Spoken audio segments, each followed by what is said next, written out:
They're pushing the propaganda again that if Peter Obi had won in 2023, let me rephrase that, because he did win, he was rigged out. They're pushing the propaganda that if Peter Obi had been sworn in as president of Nigeria today, what would he have done differently? There's nothing he would have been able to do differently. In fact, they are saying that if Tinubu cannot fix Nigeria, nobody can fix Nigeria. And I have an answer. Even if Peter Obi does not change anything, let him just be president, so that he will leave the money that Tinubu and co are siphoning into private pockets behind for Nigerians to see and spend. How about that for an answer? What with Peter Obi cannot do anything differently. Oh, Peter Obi said he will remove fuel subsidy. Oh, Peter Obi said he will devalue Naira. He cannot do anything differently. Come on.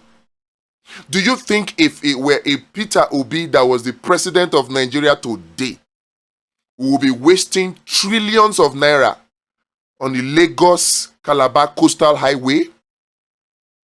Do you think if it had been a Peter Obi today, we'll be wasting billions of Naira? What am I saying? Billions, okay? Trillions on the National Assembly for them to feel good about themselves? Do you think we'll be wasting trillions of Naira in the name of conditional cash transfer that only goes into the pockets of a few cronies of Tinubu? Do you think we would have a devalued Naira? Do you think they would have increased the price of petrol? And that is not even as worse as using the name of government to borrow money to do white elephant projects, and then in the name of public-private partnership, siphon public funds into the pockets of private citizens. Is that not what they are doing with the Lagos-Calabar Coastal Highway? They use the name of government to collect the loan, and then they say they are doing public-private partnership with high-tech, and then high-tech will now build and transfer, then operate. They are the ones that will now collect the toll gate fees, and then collect it from Nigerians and put it in their private pocket. They will now collect their percentage. At the end of the day, Nigerians will be the one paying back the loan, but the cronies of Tinubu are the one collecting. And you see, the sad thing is this, and this is why it's even double jeopardy.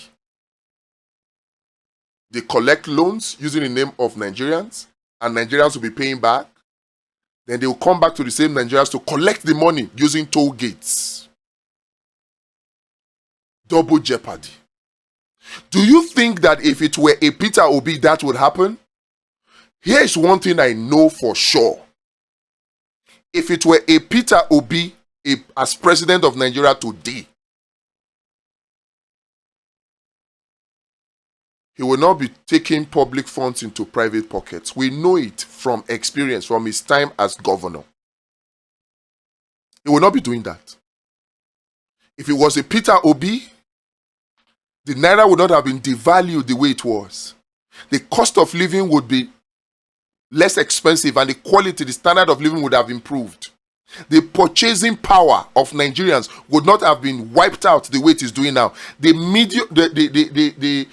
middle income, the middle level Nigerians will not be diminished the way Tinubu has diminished it now. The criminality in the so-called fuel subsidy scam would have been exposed. Corrupt Nigerians that collected money in the name of fuel subsidy would have been exposed, and those monies would have been retrieved. These are the kinds of things he did when he was governor of Anambra. And the corrupt people that were at the receiving end did not like it, so they were using their corrupt fund to promote propaganda that Peter Obi did not do anything. But Nigerians know better. So for those pushing the propaganda that even if Peter Obi had been sworn in Things will not be different. One thing I am sure will be different. He will not take public funds into private pockets. He won't. He will save funds and leave the money for Nigeria to spend. He will do that. And I'm sure that the cost of living would have been low because he would have taken us out of consumption into production. By the time we produce more food, what do you think will happen to the price of food? They would have come down by now. You don't even need 1 year to do that. 6 months, 1 year. The prices of food stuff and food item would have come down. The price of refined petrol would have come down. All of these things would have happened. So give us Peter Obi. We know that he will do better than what Tinubu is doing. But here is our problem, and we know it. Will you allow free and fair election? Will INEC allow free and fair elections? Your answer is as good as mine.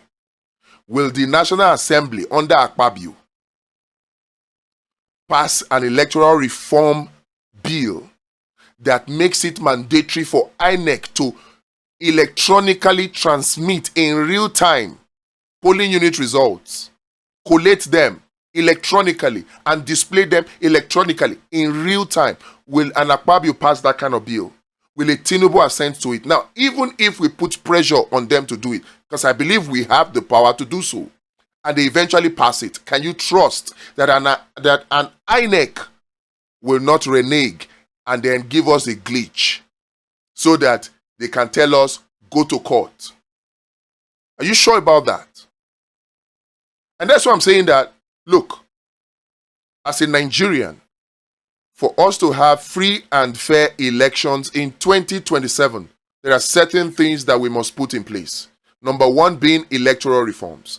And if that is difficult to get, then we must go to other options that do not rely on the same people responsible for the problems in the system to activate.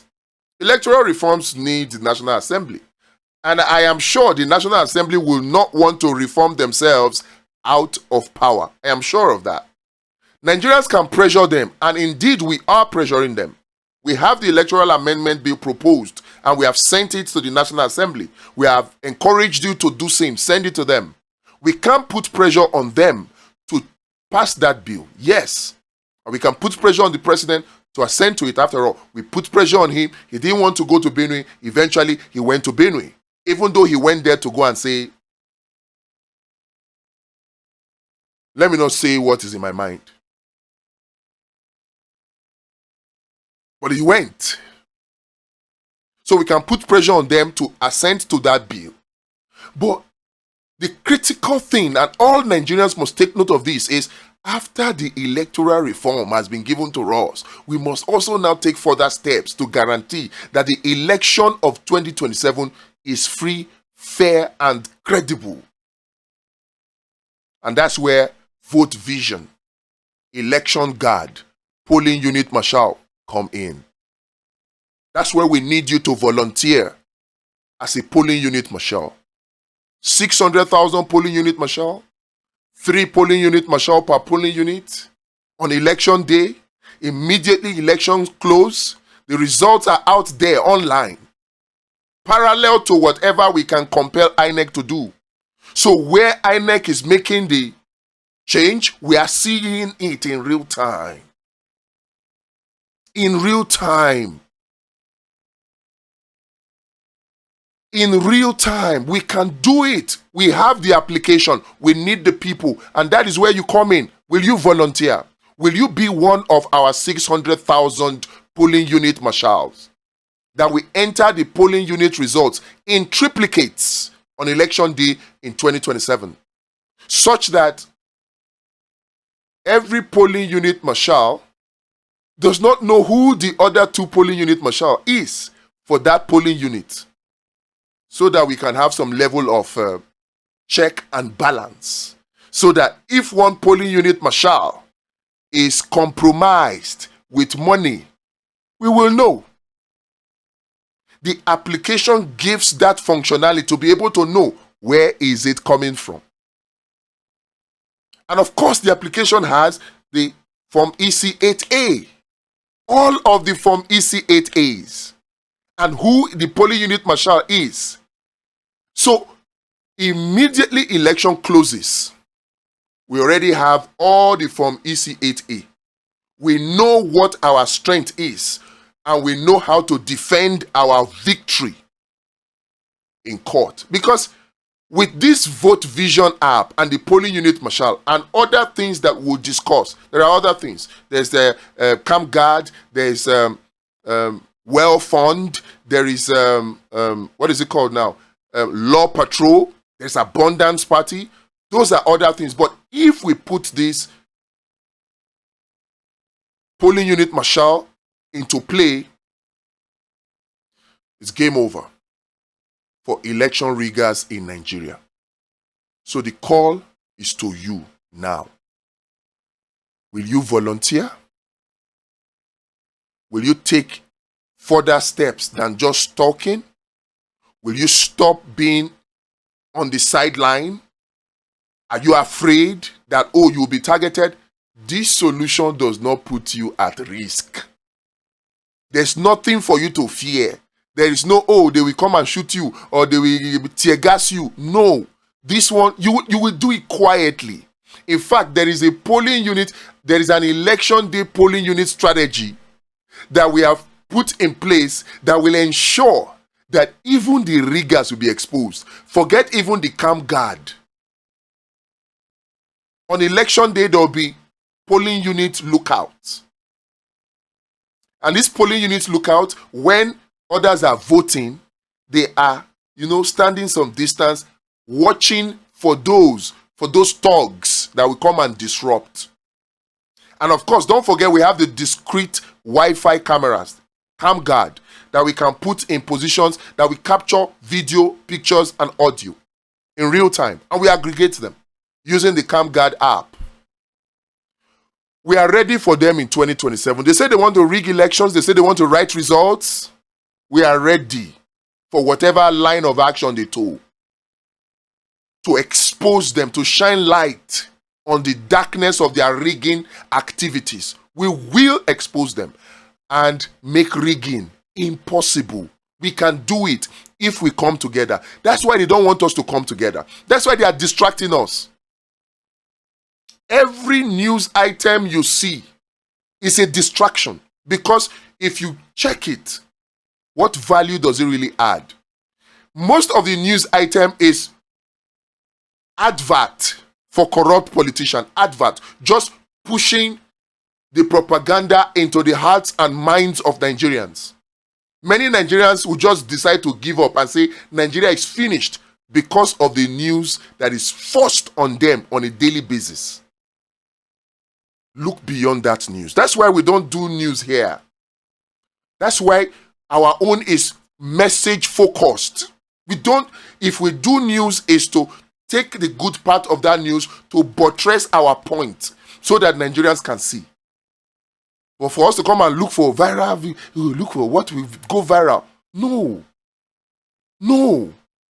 They are distractions. We must focus on the real action, which is to prevent rigging in 2027. And you must volunteer. Unless you don't want a new Nigeria. You must volunteer. It is free. It is at no cost to you. You don't have any risk. Nothing.